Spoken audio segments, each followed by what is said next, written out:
Hello, hello, hello. It is Tuesday evening, and this is your quick training for the week. Oh, goodness, I'm getting a text message now. Technology, isn't it fun? And sometimes it pops up when you least expect it. So, I need to put on my glasses because I've got some notes I want to refer to. There you go. So the question really is, what happens when, hey, Misty, how you doing? Thanks for joining. So the question is very much, hey, Sylvia, thanks for joining. Glad you are here. The question is, what is it that makes us hold back? Something happens when we are, kind of surprised by somebody else's behavior. And boy, I've seen a raft of this on social media this week with people talking about, having unexpected people invading their space, and will, people not meeting their deadlines, which can be pretty frustrating, and those kinds of things.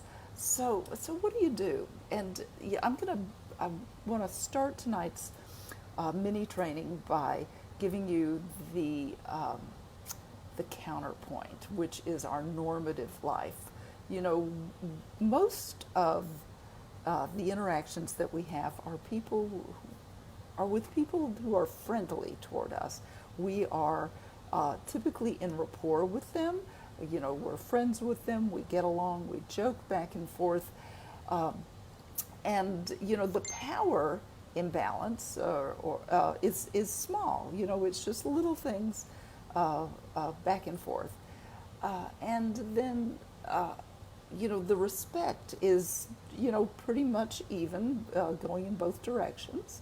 And the love is pretty much even going in both directions. Those are the kinds of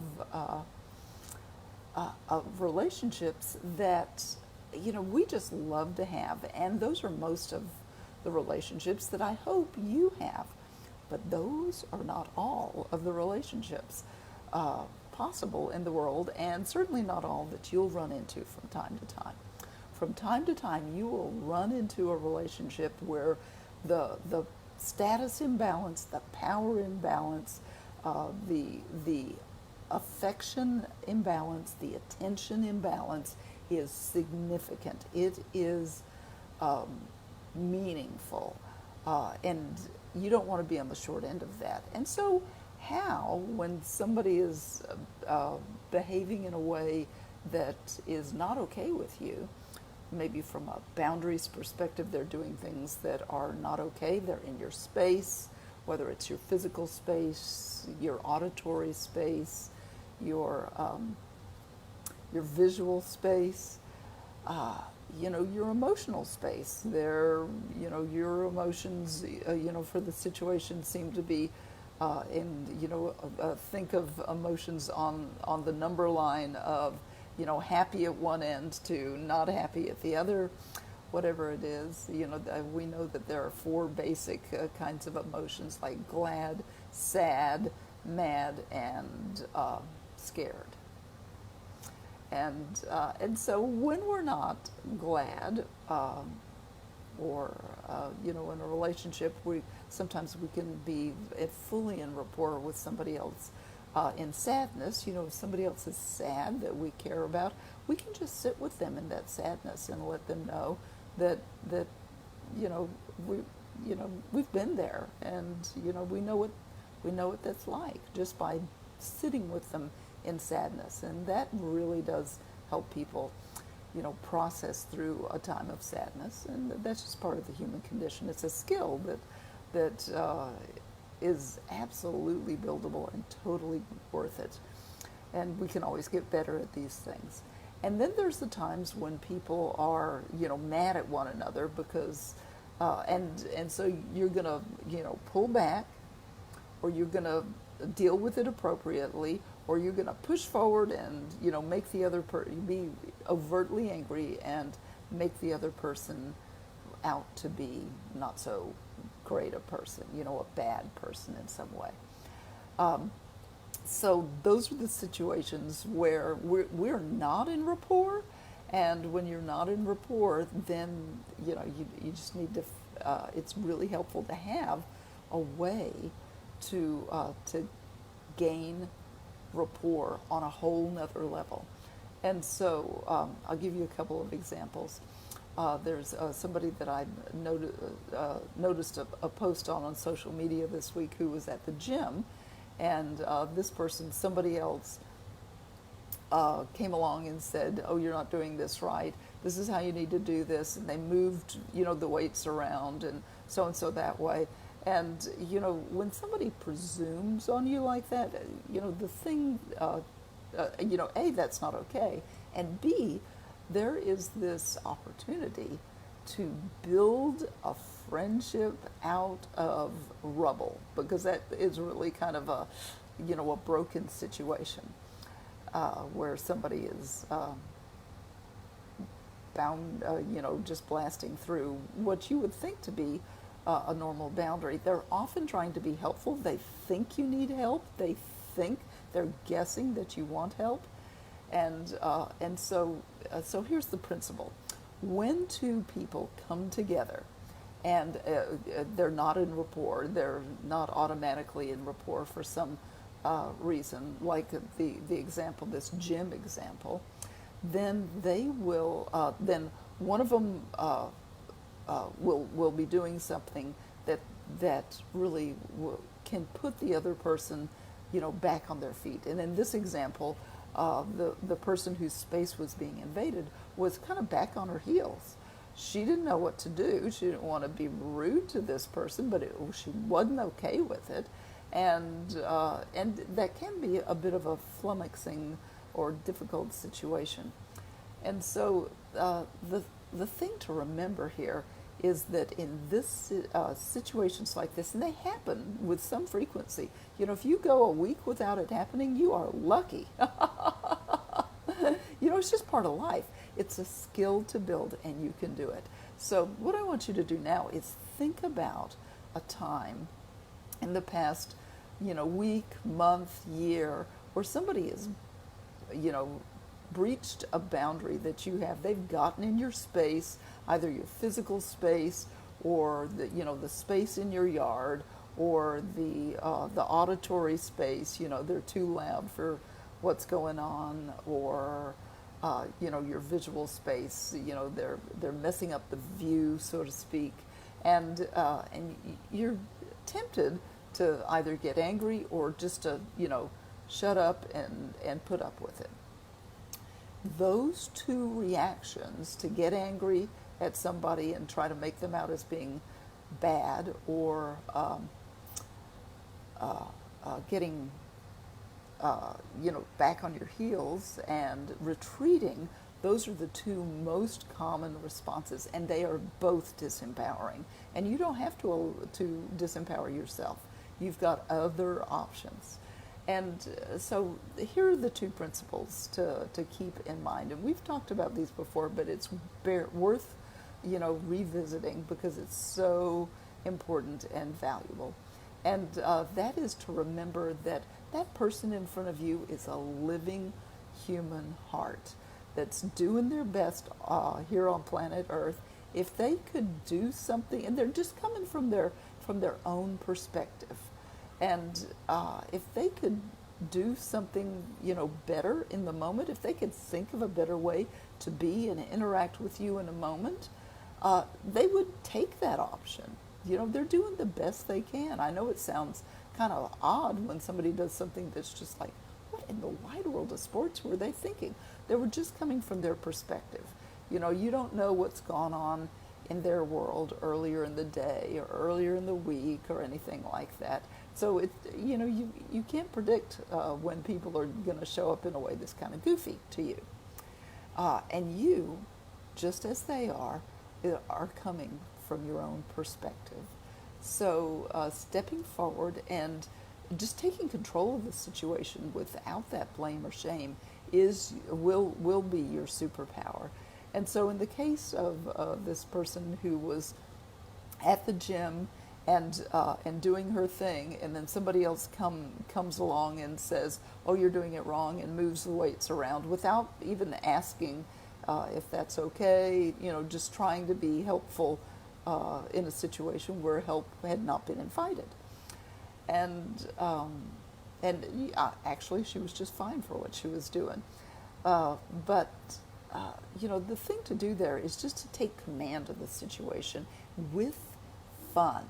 Now, this is the part that trips people up the most, is to bring the fun.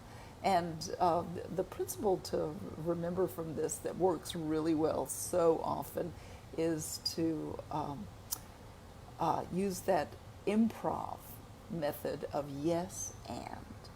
And so you're not making somebody, out to be bad. You're consciously choosing to avoid disrespecting them, and you're consciously choosing to not look weak. And when you're back on your heels, you will look weak. So you don't want to do that. And so you can lean in and say, if somebody's in your space, say, "Hey, dude, did I ask?" And, give it that, like raise one eyebrow and raise one side of your mouth and put a little bit of a grin on your face. "Dude, did I ask?" And you can call anybody dude. The magic of that word is that it starts and ends with a hard consonant, dude. And it's short, and you can say it with punch. That's really helpful. And then, did I ask? With a bit of fun in it. And not just fun, but mostly power. Like, it's the nice version of, what the and but said in a way that's delivered with just enough fun, like the icing on the cake. Because when you can do that, when you can respond with a simple line like that, write that line on your finger. If you're going someplace where people have in the past maybe done something like that, just write that phrase on your finger. You can write it on the side of your finger. "Dude, did I ask?" And that way you can just look at that on your finger from time to time. If somebody comes along and blasts through a boundary, like, "Did you ask for that?" "No." And just take charge of the situation. That really keeps us from turning into, "Why did you do that? How could you do that? That was so rude," yada, da, da, da. So that puts people into that place where they are feeling chastised, and chastised people will reliably defend themselves, because there's a part of that person that's good, just like there's a part of me that's good, there's a part of you that's good, and there's a part of that person who doesn't show up in a good way 100% of the time, just like I don't. I make mistakes, like I guarantee. And just like you do, you are not responsible for being perfect all the time. Just do your best and clean it up when you make a mistake. So that's what I've got for you tonight. And it's so powerful to look back at the times that you have, that you yourself have either been back on your heels, or when you have really at somebody, and think about that person's, what they were coming from. What could possibly be the positive intention of that person who blasted through your boundaries? Could it be that they are doing the best they can?